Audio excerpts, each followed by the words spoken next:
Telah datang tahun baru dalam suasana yang semuanya serba baru. Puji nama Tuhan atas berkat rahmat-Nya. Biar di tahun yang baru ini kami boleh semakin memuliakan nama-Mu di tengah apapun kondisi yang sedang terjadi dalam hidup kami. Layakkan kami ya Tuhan. Jemaat yang dikasihi Tuhan, ibadah di awal tahun yang baru ini boleh berlangsung hanya karena kasih setia dan pertolongan dari Allah Bapa Sang Pencipta langit dan bumi, Yesus Kristus, Raja di atas segala raja. Kasih karunia dan damai sejahtera dari Allah Bapa kita dan dari Tuhan kita Yesus Kristus menyertai saudara sekalian. Dan menyertai saudara juga. Mari kita bersama mengawali ibadah ini. Bersama dengan alam semesta kita akan memuji Allah dengan segala kebesarannya. Semesta bernyanyi.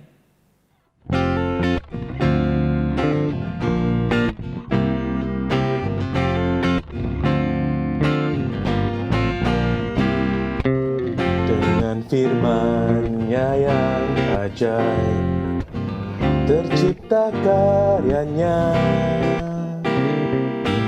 Siang dan malam, langit dan bumi, semua yang ada. Burung-burung berkicauan, menyambut sang surya.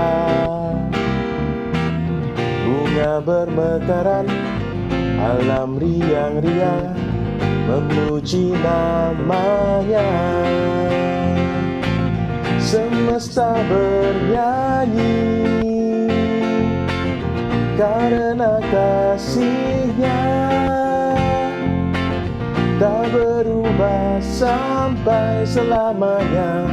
Puji agungkan nama-Nya, hanya Tuhanlah yang layak untuk dipuji, hanya Tuhanlah yang layak untuk dipuji.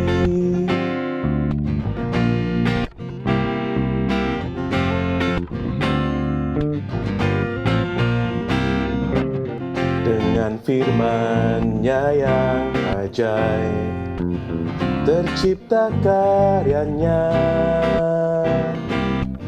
Siang dan malam, langit dan bumi, semua yang ada. Burung-burung berkicauan, menyambut sang surya.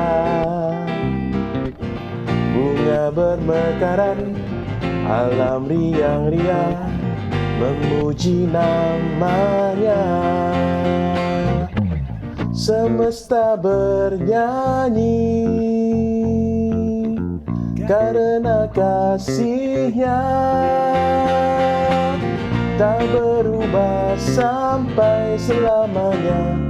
Puji agungkan nama-Nya, hanya Tuhanlah yang layak untuk dipuji, hanya Tuhanlah yang layak untuk dipuji, hanya Tuhanlah yang layak untuk dipuji, hanya Tuhanlah yang layak untuk dipuji.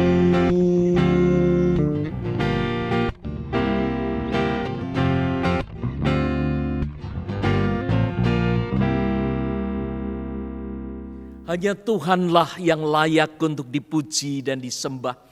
Karena itu biarlah hari ini kita datang dengan hati dan pikiran yang bersih.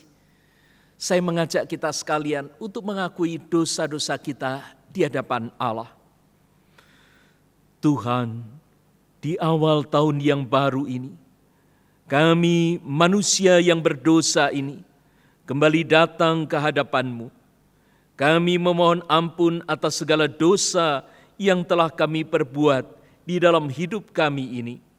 Perbaharui hati kami dengan kuasa Roh-Mu, ya Tuhan. Ampuni segala tingkah laku kami, tutur kata kami yang tidak berkenan di hadapan-Mu. Datang dan tinggallah dalam hati kami. Beri kami senantiasa hikmat agar kami dapat hidup dalam kebenaran-Mu. Roh Kudus, ubah hati kami, biar hidup kami mengalami perubahan. Ya Yesus, ubah hidup kami supaya seturut dengan kehendak-Mu. Saat ini kami membuka hati untuk menerima kebenaran firman-Mu. Karena kami rindu firman yang Kau taburkan boleh kami pahami dengan baik. Dan kami menjadi seperti domba-domba yang taat dan mendengar firman-Mu. Apa yang Kau katakan supaya kami pun boleh melakukan apa yang menjadi bagian kami. Maka di dalam Kristus Sang Gembala Agung kami menyerahkan hati kami. Amin. Jemaat yang dikasihi Tuhan, mari kita bersama membaca firman Tuhan yang terambil dari Injil Tuhan Yesus Kristus menurut Matius pasal 25 ayat 31 sampai 46. Matius 25 ayat 31 sampai 46. Demikian firman Tuhan. Apabila Anak Manusia datang dalam kemuliaannya dan semua malaikat bersama-sama dengan Dia, maka Ia akan bersemayam di atas tahta kemuliaannya. Lalu semua bangsa akan dikumpulkan di hadapannya, dan Ia akan memisahkan mereka seorang daripada seorang, sama seperti gembala memisahkan domba dari kambing. Dan Ia akan menempatkan domba-domba di sebelah kanannya dan kambing-kambing di sebelah kirinya.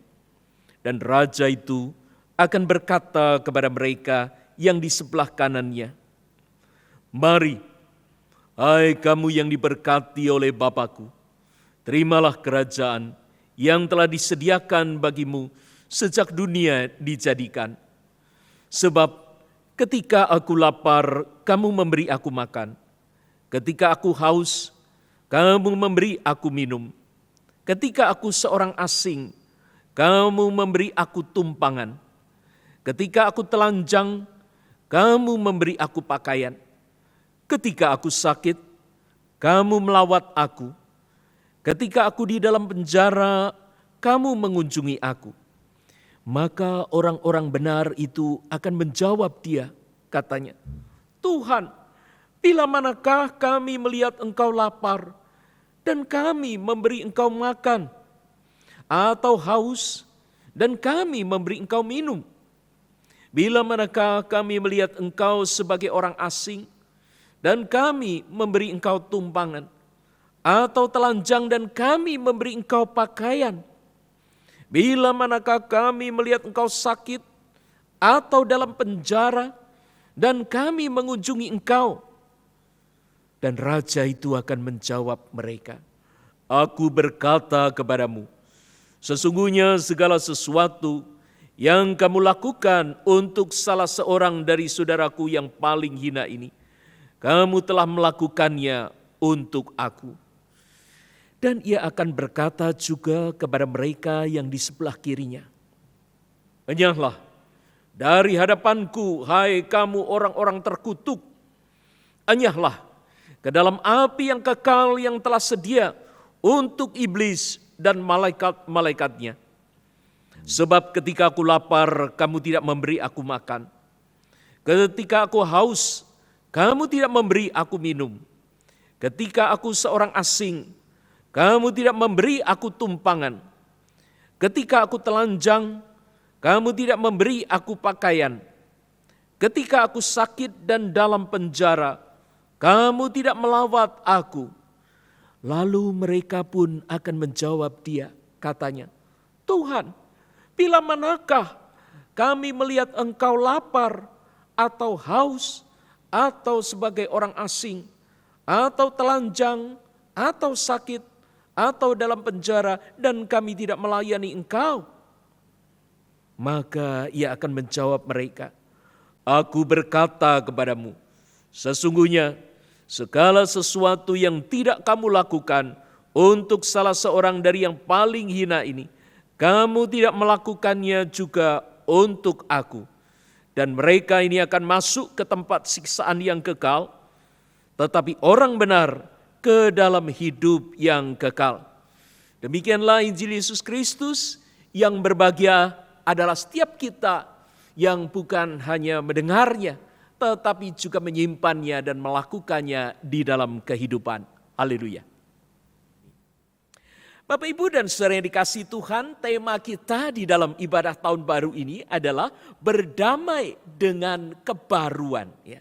Berdamai dengan kebaruan. Saya percaya bahwa kita sekalian sudah mulai akrab dengan hal-hal yang baru. Hal-hal yang dulu sama sekali tidak pernah kita pikirkan. Karena kita menganggap bahwa itu tidak akan terjadi. Pandemi ini membuktikan banyak hal yang sama sekali tidak kita pikirkan ternyata terjadi. Dan terjadinya bukan hanya 1-2 hari saja, sesaat saja. Tidak, tetapi itu terus menerus. Bahkan kita tidak tahu kapan ini akan selesai. Bapak, Ibu, dan saudara yang dikasihi Tuhan, Bovidae adalah keluarga biologis hewan berkuku belah dan pemamah biak. Yang anggotanya bisa terdiri dari bison, ya, kerbau Afrika, antelop, rusa, domba, kambing, muskok, dan berbagai macam ternak. Anggota famili ini biasanya disebut bovid. Salah satu subfamili dari bovid ini adalah Caprinae, di mana kambing yang termasuk jenis Capra Aegagrus hirpus dan domba yang masuk dalam jenis Ovis aries, keduanya itu masuk di dalam kelompok Bovidae. Bapak, Ibu, dan saudara yang dikasihi Tuhan, meskipun keduanya itu masuk di dalam kelompok yang sama, ya, tetapi ternyata mereka punya bentuk atau sifat yang berbeda-beda. Nah, inilah yang menarik. Karena di dalam bacaan hari ini kita melihat 2 kelompok hewan ini atau ternak ini, ya, itu dipilah, dibedakan. Kenapa kok tidak dicampur saja? Saya ingin mengajak Bapak, Ibu, dan saudara-saudara untuk melihat kira-kira kambing itu seperti apa. Ya, nanti kita juga akan melihat domba itu seperti apa. Nah, kambing itu lebih agresif. Dia merasa merdeka, independen, ya. Sementara kalau domba itu memiliki perasaan yang kuat dalam berkelompok. Jadi tidak sendiri-sendiri, maju duluan begitu ya. Tapi rasa kebersamaan di dalam kelompok itu lebih kuat.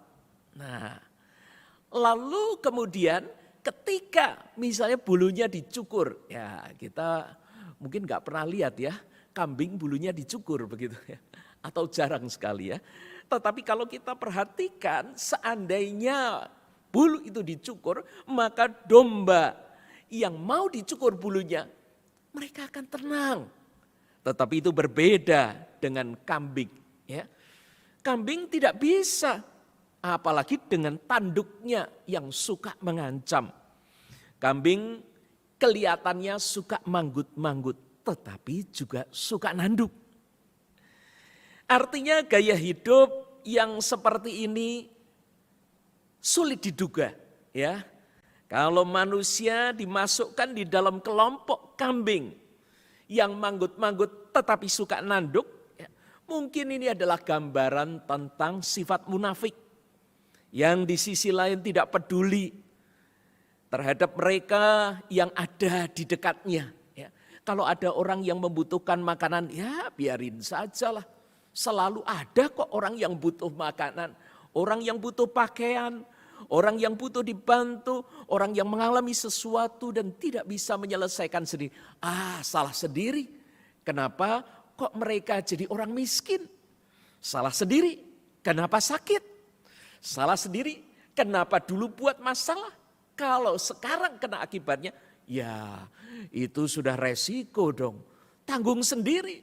Berani berbuat, berani bertanggung jawab. Bapak, Ibu, dan saudara yang dikasihi Tuhan, kecenderungan untuk menyalahkan orang lain, lalu mengancam, ya, Ini di dalam gambaran dari Injil Matius ini dimasukkan dalam kelompok gaya hidup kambing, ya. Dan gaya hidup kambing yang tidak peduli, yang suka mau-maunya sendiri itu tadi, akhirnya menggiring mereka masuk di dalam siksaan kekal. Nah, kalau tadi kita sudah melihat secara garis besar bagaimana tentang kambing, maka saya ingin mengajak Bapak Ibu dan saudara-saudara untuk melihat tentang domba. Domba itu kalau mereka makan, ya, maka makannya itu tenang, ya, sopan begitu. Kalau kambing itu misalnya lihat tanaman, ya, dia akan cari yang pucuk-pucuk bahkan yang tinggi-tinggi begitu, ya. Lalu dengan ambisi dia akan menghabiskan. Nah, domba tidak demikian. Domba biasanya lebih mudah untuk diarahkan. Domba memiliki telinga yang menghadap ke atas, kritis. Tapi bukan berarti dia pemberontak. Nah, ini berkebalikan sekali dengan kambing yang justru daun telinganya itu menjuntai ke bawah. Ya, ini gambaran tentang sikap masa bodoh. Kalau domba itu digambarkan dengan daun telinga yang menghadap ke atas, ya, maka dia lebih dahulu mendengarkan, menggambarkan bagaimana hewan ini tidak begitu cepat untuk melakukan sesuatu, tapi dia lebih cenderung untuk mendengar. Nah, kalau ini digambarkan atau menjadi gambaran manusia, maka manusia itu mestinya dengar dulu baru ngomong. Ya, Bapak Ibu dan saudara yang dikasihi Tuhan, gambaran tentang kambing dan domba ini menjadi awal dari perenungan kita. Ada di bagian awal bacaan kita. Kelihatannya sederhana. Tetapi kalau kita melihat korelasinya dengan bagian akhir, ya, yaitu ayat yang ke-46, di sana dikatakan, dan mereka ini atau kelompok kambing itu akan masuk ke tempat siksaan yang kekal. Tetapi orang benar yang di sebelah kanan, yang digambarkan sebagai domba, itu akan masuk ke dalam hidup yang kekal. Wah, berarti tidak sesederhana ngomongin soal kambing dan domba. Nah, kalau begitu Bapak Ibu dan saudara-saudara masuk kelompok yang mana? Kira-kira kita masuk yang kambing atau domba? Ya, mungkin kita akan langsung jawab, bukan keduanya Pak, saya manusia. Oke, ini adalah lambang, ya, gambaran. Bapak Ibu dan saudara yang dikasihi Tuhan, ada seorang filsuf yang bernama Immanuel Levinas.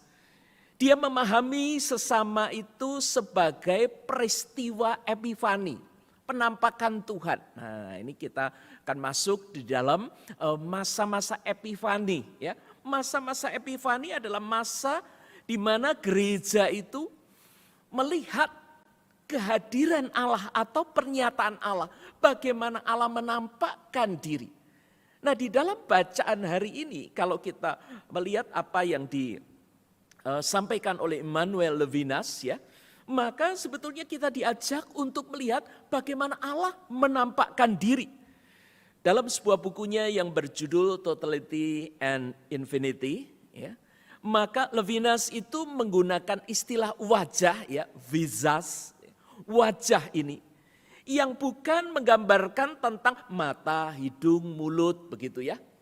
Tetapi gambaran dia tentang wajah itu mau mengatakan adanya sosok, ya, orang lain atau wajah lain yang muncul di hadapan kita.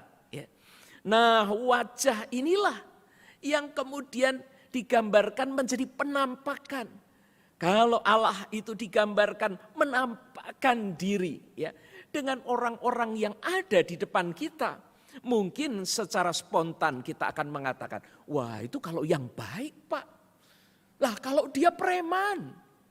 Wah kalau dia itu sukanya justru menekan kita sebagai orang-orang yang beragama. Yang sungguh-sungguh punya hati dan iman kepada Tuhan. Mereka memperlakukan kita dengan semena-mena. Masa ya mereka bisa dikatakan sebagai representasi Allah? Atau gambaran mereka itu merupakan penampakan Tuhan. Bapak Ibu dan saudara yang dikasihi Tuhan, saya ingin mengajak kita berpikir dengan cara pikir demikian. Suatu saat ketika saya melihat, ini ada seorang anak, ya, Anak ini masih remaja. Lalu caranya bertindak itu serampangan. Ternyata karena dia tidak berhati-hati, maka kemudian dia kena marah orang. Dan orang itu begitu marah. Dan seolah-olah kita atau kami yang berada di dekat orang yang marah itu juga mau ikut-ikutan marah. Kenapa demikian? Karena melihat anak ini, remaja ini tidak seharusnya melakukan hal seperti itu. Atau tidak seharusnya bertindak ceroboh seperti itu. Nah, kalau kita ini bersama-sama melihat si anak remaja itu dengan cara demikian, maka saya percaya yang ada di dalam benak kita adalah bagaimana memberikan hukuman bagi anak ini. Bagaimana menekan anak ini. Tetapi ketika saya melihat anak remaja ini lalu membayangkan tentang anak saya, maka kemudian saya berpikir, oh mungkin anak saya suatu saat juga bisa melakukan seperti itu. Karena saya memahami bahwa dia melakukan hal ini atau kecerobohannya itu bukan karena sebuah kesengajaan. Mungkin karena ketidaktahuan. Mungkin karena dia tidak berpikir panjang, terburu-buru atau ada hal-hal yang lain. Sehingga dia melakukan hal itu. Nah Bapak Ibu dan saudara yang dikasihi Tuhan, saya membayangkan kalau itu terjadi dengan anak saya. Lalu anak saya juga menerima hukuman, menerima terpaan, tekanan dari orang-orang di sekitar sedemikian rupa. Wah, saya tentu akan sangat sedih. Tapi saya juga tidak bisa berbuat apa-apa. Karena apa? Karena memang anak saya salah. Nah, orang remaja yang ada di depan saya pada saat itu sama sekali bukan anak saya. Tidak ada hubungan dengan keluarga kami. Tetapi ketika saya berpikir seperti itu, lalu kemudian saya memperlakukan dia. Seolah-olah kalau anak saya mengalami seperti itu, saya akan berusaha memberitahu dia dengan baik. Saya akan berusaha melindungi atau menolongnya. Tentu bukan maksudnya melindungi dengan cara yang salah. Nah Bapak Ibu yang dikasihi Tuhan, dalam hal ini saya melihat orang itu bukan sekedar siapa dia, siapa namanya, apa kesalahan yang dilakukan. Tetapi seolah saya melihat wajah anak saya, sosok anak saya di dalam diri orang itu. Itu sebuah contoh Bapak Ibu. Itu yang pernah saya pikirkan, itu yang pernah terjadi dengan saya. Tetapi hari ini ketika kita melihat, tentu kita tidak sedang melihat seseorang itu sebagai anak kita. Tetapi firman Tuhan pada hari ini mengingatkan kepada kita bahwa orang itu merupakan penampakan ada wajah Tuhan di dalam diri orang itu. Sampai kapanpun orang itu tidak pernah berubah jadi Allah. Dan sampai kapanpun Allah tidak bisa terwakili sepenuhnya dengan kehadiran orang itu. Demikian juga kita tidak bisa mengatakan bahwa yang dilakukan oleh orang itu adalah yang dilakukan oleh Allah. Tidak. Tetapi ketika kita bisa melihat penampakan Allah di dalam diri orang itu, dia adalah salah seorang yang paling hina. Atau adalah sesamanya Allah. Maka hati kita akan jatuh oleh belas kasihan. Kita tidak lagi sekedar melihat dia berdasarkan kesalahan yang dia lakukan. Tetapi kita belajar untuk melihat dia dengan kasih. Nah Bapak Ibu dan saudara yang dikasihi Tuhan, tema hari ini yaitu berdamai dengan kebaruan. Itu ingin mengajak kita untuk melihat. Saya ingin setiap hari kita punya proyek. Di awal tahun ini menjadi hari yang pertama. Di mana kita belajar untuk menemukan wajah Tuhan pada seorang sesama setiap hari. Bapak Ibu, saya ingin mengajak kita untuk melihat penampakan wajah Allah di dalam diri satu orang setiap hari. Ini minimal ya. Supaya kita belajar untuk mengasihi orang, melihat seseorang. Kalau orang-orang pada umumnya mengatakan memanusiakan atau bahasa Jawanya nguwongke begitu ya, diuwongke begitu. Maka saya mengajak kita untuk bersama-sama belajar pada hari ini.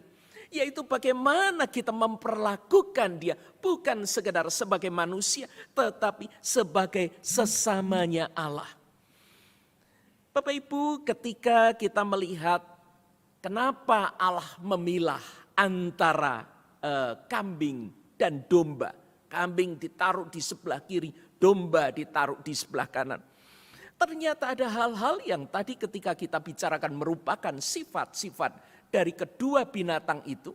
Allah menunjukkan dengan cara yang baru supaya kita bisa melihat dan tidak kemudian ikutan menjadi kambing. Tetapi kita belajar untuk menjadi seperti domba. Ketika Tuhan menyentuh perasaan kita menjadi lembut seperti domba, penuh kasih. Dan kemudian ini bukan berarti lalu kita menjadi seseorang yang asal nurut saja. Kemana kesini tidak punya prinsip. Bukan. Tetapi kita tidak menjadi seperti orang yang kekeh. Ya. Tidak menjadi seorang yang pokoknya asal nyeruduk begitu saja. Nekat melanggar apalagi dengan kejam dan berlaku masa bodoh. Ketika Allah menunjukkan kepada kita setiap hari di tahun yang baru ini. Tentang seseorang yang merupakan penampakan dari wajah Allah. Maka kita akan membawa dia kepada pengalaman kasih. Bahwa Allah pun menawarkan keselamatan kepadanya. Bahwa Allah pun ingin menyembuhkan dia dari sakitnya. Mengeluarkan dia dari jebakan dosa-dosanya. Ketika kita menjadi seperti kambing, yang kita lakukan hanya membuang mereka.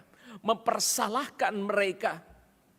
Membuat mereka semakin jauh. Sudah merasa tidak bisa ditolong lagi. Toh hidup saya sudah dipenuhi dosa. Ya sudahlah, biar sekalian rusak.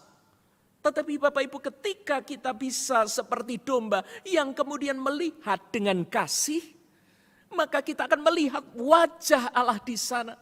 Maka orang itu akan mengalami kasih sayang dari kita. Sentuhan lembut dari kita, bahkan orang itu akan merasakan bagaimana Allah mengasihi dia. Dan disitulah orang itu akan mengalami sentuhan Allah, lawatan Allah, dan hidupnya diperbarui. Dan inilah satu proyek besar yang Allah ingin kerjakan di tahun 2021 melalui hidup saya dan saudara. Kita akan ditemukan dengan orang-orang yang nyebelin. Bahasa Surabayanya becekno.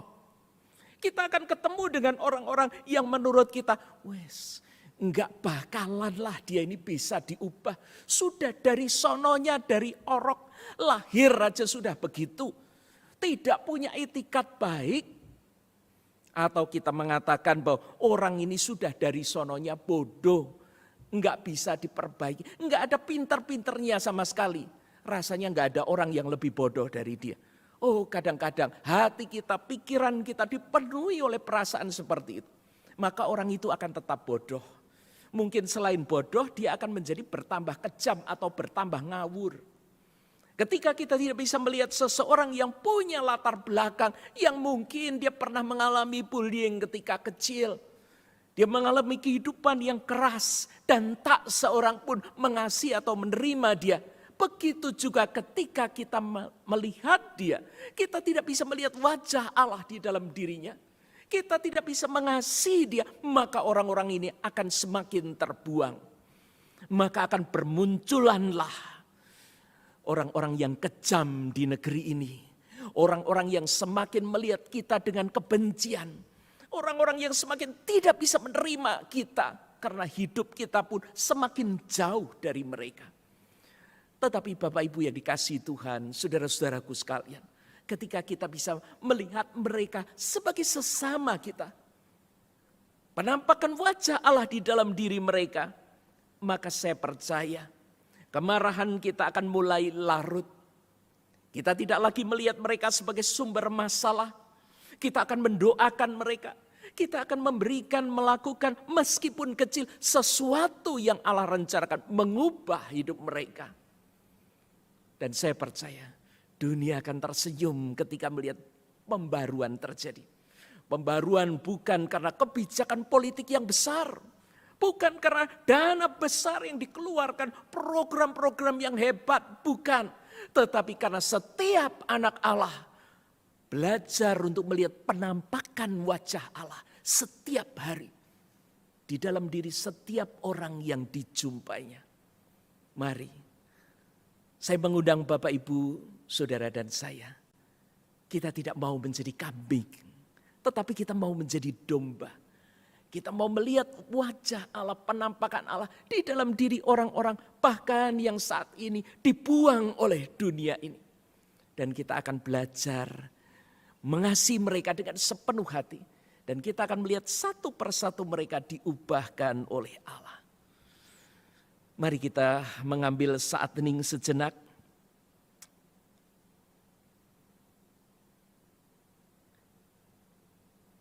Kita mau supaya hidup kita sungguh-sungguh dipenuhi oleh kuasa dan kekuatan kasih Allah.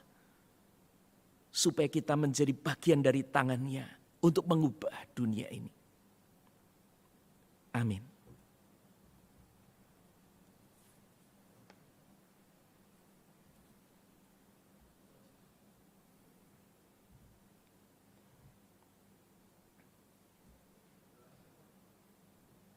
Kita akan bersama-sama menyatukan hati kita.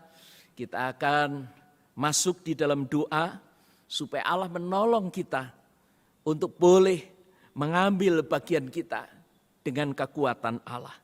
Ya Bapa yang penuh kasih, kami sungguh bersyukur firman-Mu di awal tahun ini memanggil kami untuk melihat penampakan Allah di balik wajah orang-orang yang kami jumpai dalam hidup ini.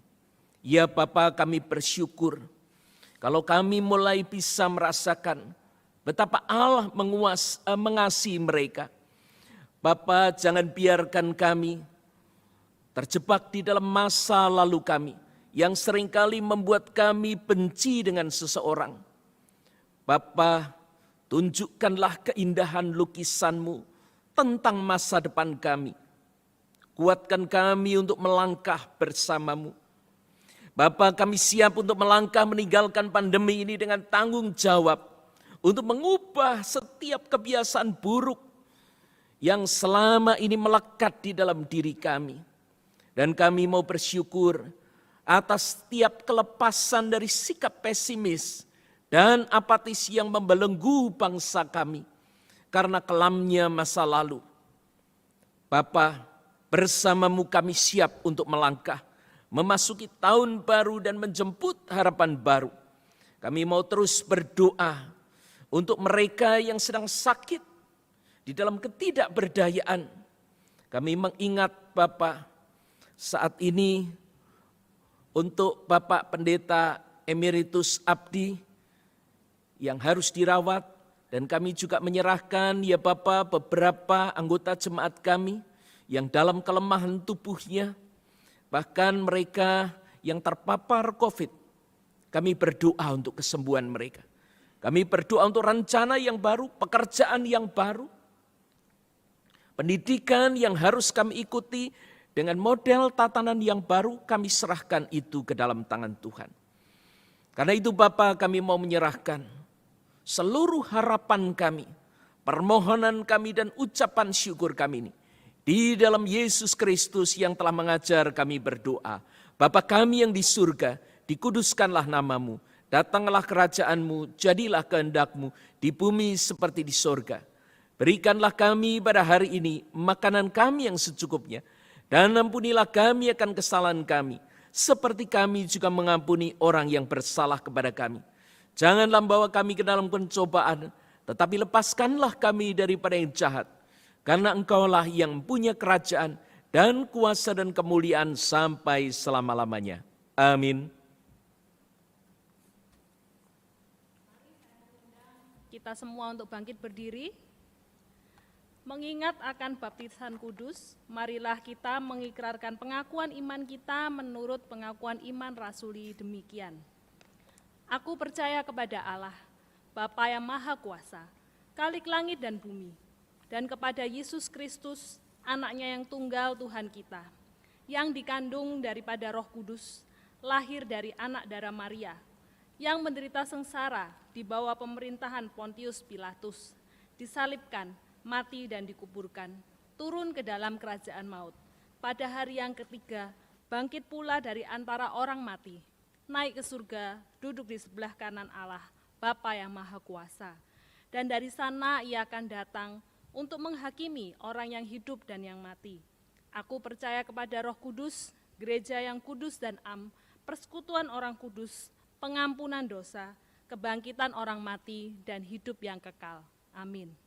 Saya persilahkan untuk kembali duduk, dan saat ini kita akan memasuki pelayanan persembahan.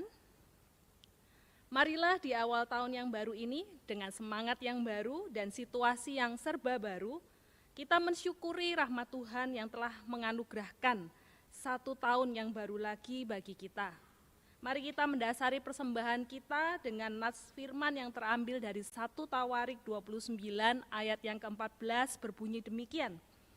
Sebab siapakah aku ini dan siapakah bangsaku, sehingga kami mampu memberikan persembahan sukarela seperti ini.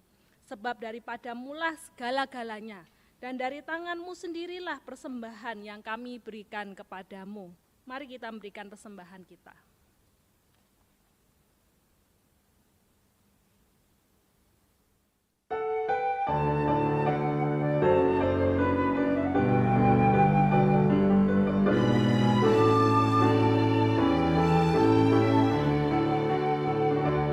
Besar kasih setiamu Tuhan, sungguh banyak tak dapat dihitung. Karya dan semua kebaikanmu di dalam seluruh hidupku. Hari demi hari berlalu, musim berganti musim tiap tahun. Kau menjaga dan memelihara, ku bersyukur buat kasih-Mu. Ya Allah Bapa, Engkau sungguh baik, kemurahan-Mu begitu limpah. Jiwaku takkan berhenti memuji, naikkan selalu doa syukurku.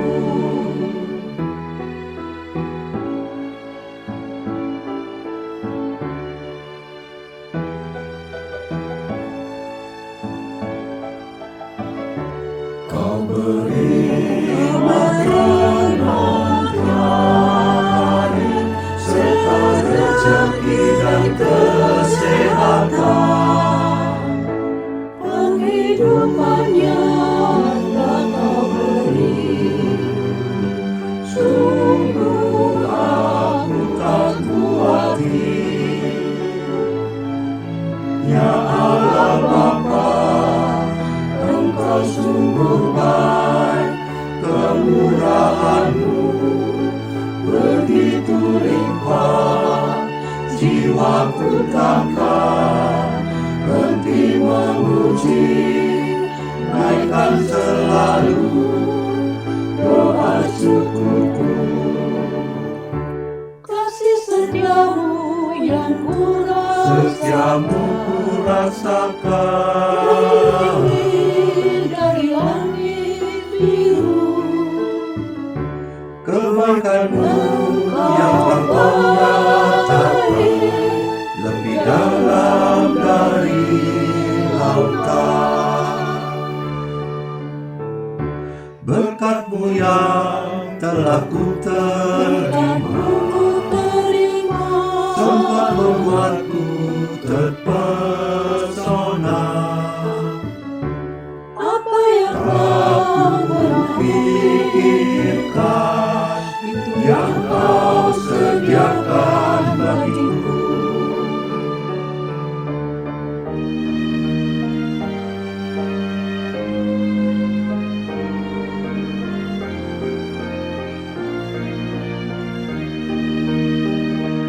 Besar kasih setiamu Tuhan, sungguh banyak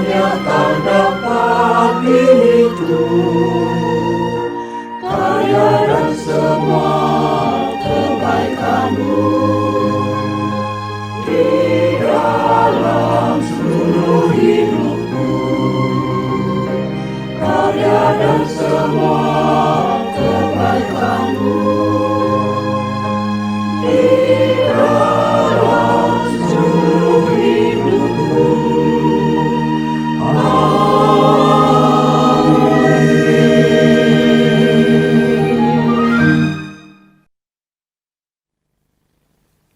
Mari kita membawa persembahan kita di dalam doa. Tuhan, sungguh kami bersyukur atas kasih setia dan penyertaan-Mu di sepanjang kehidupan kami, bahkan ketika kami dimampukan untuk boleh memasuki tahun yang baru. Tuhan, kami menyambut tahun yang baru ini, kami percaya Tuhan yang juga akan terus menyertai dan menguatkan kami. Karena itu Tuhan, kami pun juga mengungkapkan rasa syukur kami melalui hati yang baru, melalui hidup yang baru, yang rindu kami persembahkan untuk kemuliaan nama Tuhan. Saat ini kami juga mempersembahkan syukur kami melalui persembahan kami, kiranya ini dipergunakan untuk kemuliaan nama-Mu saja. Di dalam nama Tuhan Yesus kami berdoa. Amin. Kita memang tidak pernah tahu tentang hari esok yang akan terjadi dengan kita. Ada banyak hal yang mengkhawatirkan kita, namun satu hal yang pasti, yaitu tangan Tuhan yang memegang kita. Karena itu mari kita bersama bangkit berdiri, kita akan menaikkan pujian di penghujung ibadah ini. Tuhan yang pegang sebagai doa kita agar Dia memimpin hidup kita.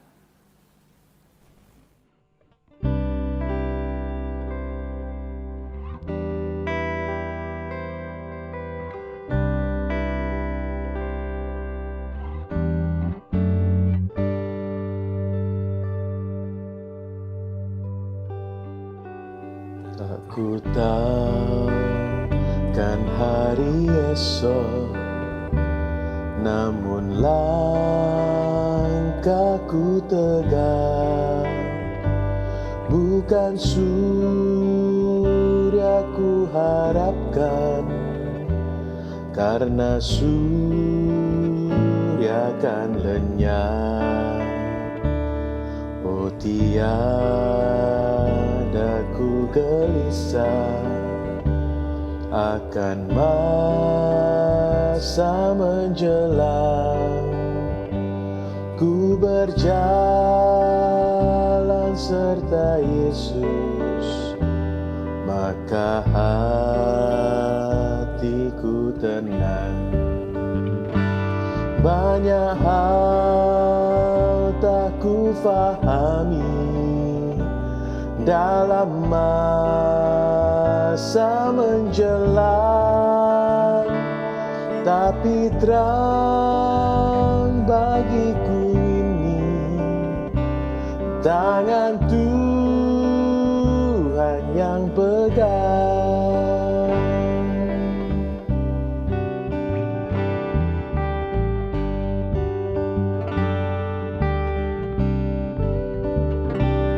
Tak ku tahu kan hari esok, mungkin langit kan gelap, tapi Dia yang berkasihan melindungiku tetap.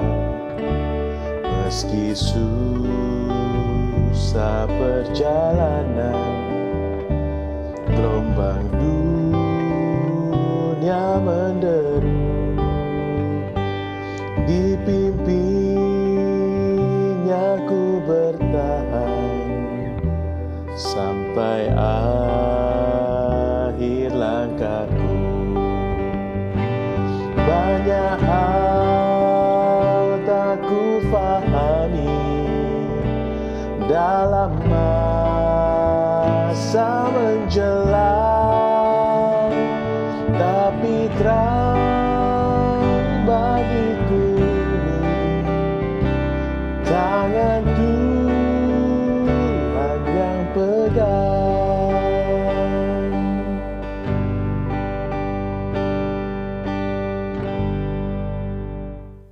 Tantangan yang berat, bahkan kelemahan tubuhnya, Rasul Paulus tidak menjadi mundur. patah semangat, putus asa. Tetapi dia memberikan nasihat penting kepada kita sekalian. Seperti yang ditulis di dalam 2 Korintus 4 ayat 16. Sebab itu kami tidak tawar hati. Tetapi meskipun manusia lahiriah kami makin merosot, namun manusia batiniah kami dibaharui dari sehari ke sehari. Mari jemaat yang dikasihi Tuhan, kita mengarahkan hati kita kepada Tuhan pencipta dan pemelihara semesta alam. Hati kami kepada Tuhan, Sang Maha Pencipta. Jadilah saksi Kristus dan berdamailah dengan kebaruan. Syukur kami haturkan kepadanya, Terpujilah Tuhan. kini dan selamanya. Tuhan memberkati engkau dan melindungi engkau. Tuhan menyinari engkau dengan wajah-Nya dan memberi engkau kasih karunia. Tuhan menghadapkan wajah-Nya kepadamu dan memberi engkau damai sejahtera. Amin.